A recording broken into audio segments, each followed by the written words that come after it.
बहुत समय पहले एक छोटे से गांव में महक नाम की एक नन्ही बालिका रहती थी। वह बहुत भोली थी और अपने परिवार से बेहद प्रेम करती थी। उस गांव में बार बार भयंकर महामारी फैलती रहती थी। पिछली महामारी में महक की माँ, बहन, भाई और दादी की मृत्यु हो गई थी।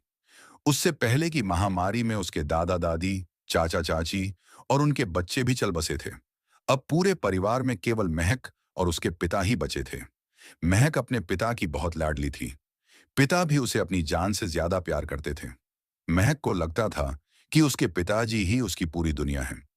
लेकिन इस बार आई महामारी ने उसके पिता को भी उससे छीन लिया।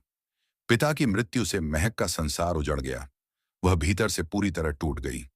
जब गांव वाले पिता के शव को दफनाने ले जाने लगे, तो महक उनसे लिपट गई और रो रो कर कहने लगी, मैं पिताजी को दफनाने नहीं दूंगी। मैं यहीं उनकी देखभाल करूंगी। उसका भोला मन सोचता था कि सूर्य और चंद्रमा जैसे देवता उसका रोना सुन लेंगे और उसके पिता को फिर से जीवित कर देंगे। गांव वालों ने उसे बहुत समझाया, लेकिन महक कुछ भी सुनने को तैयार नहीं थी। अंत में मजबूरी में गांव वालों को उसे रस्सियों से बांधना पड़ा, ताकि पिता का अंतिम संस्कार किया जा सके। पिता के दफन के बाद महक को खोल दिया गया। गांव की एक बूढ़ी महिला उसे अपने घर ले आई और कहा, अब तुम मेरी बेटी हो, खुद को अकेली मत समझना। लेकिन महक का धुआं कम नहीं हुआ। वह लगातार अपने पिता को याद कर रोती रही। रात में जब सब सो गए, तो महक की आंखों में नींद नहीं थी। वह चुपके से एक फावड़ा उठाकर बाहर निकल गई। वह अंधेरी रात में अपने पिता की कब्र तक पहुंची और रोते रोते कब्र खोदने लगी। वह कहती जा रही थी, मैं आपके बिना नहीं रह सकती। मैं भी आपके पास आ रही हूं। कब्र खोदते खोदते वह भीतर कूद गई और पिता के शव के पास बैठकर रोती रही।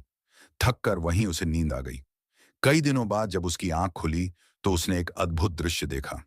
पिता के शव से धुआं निकलने लगा और उस धुएं से पिता का ही रूप बन गया। महक खुशी से उछल पड़ी, लेकिन वह उन्हें छू नहीं पा रही थी। पिता उसे देख या सुन भी नहीं पा रहे थे।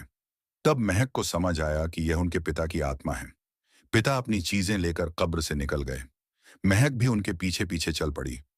वह एक अंधेरी सुरंग से होकर एक उजाले वाले स्थान पर पहुंची।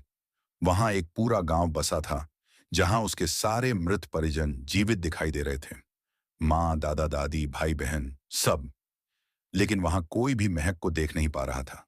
सब उसे भूत समझ रहे थे। वह वहीं रहने लगी और उसे रोज खाने पीने का चढ़ावा मिलने लगा। कुछ दिनों बाद उसके पिता बीमार पड़ गए।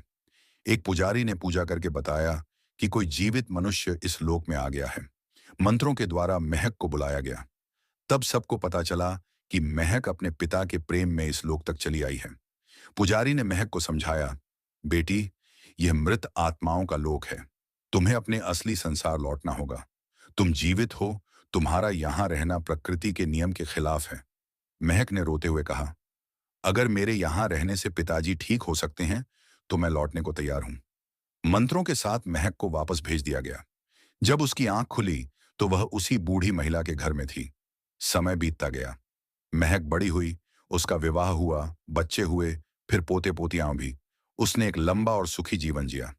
अंत में एक दिन वह शांति से नींद में ही इस संसार से विदा हो गई। तब दूसरे लोक में उसके सभी अपने लोग खुशी खुशी उसका स्वागत कर रहे थे। अब वह हमेशा के लिए अपने परिवार के साथ थी।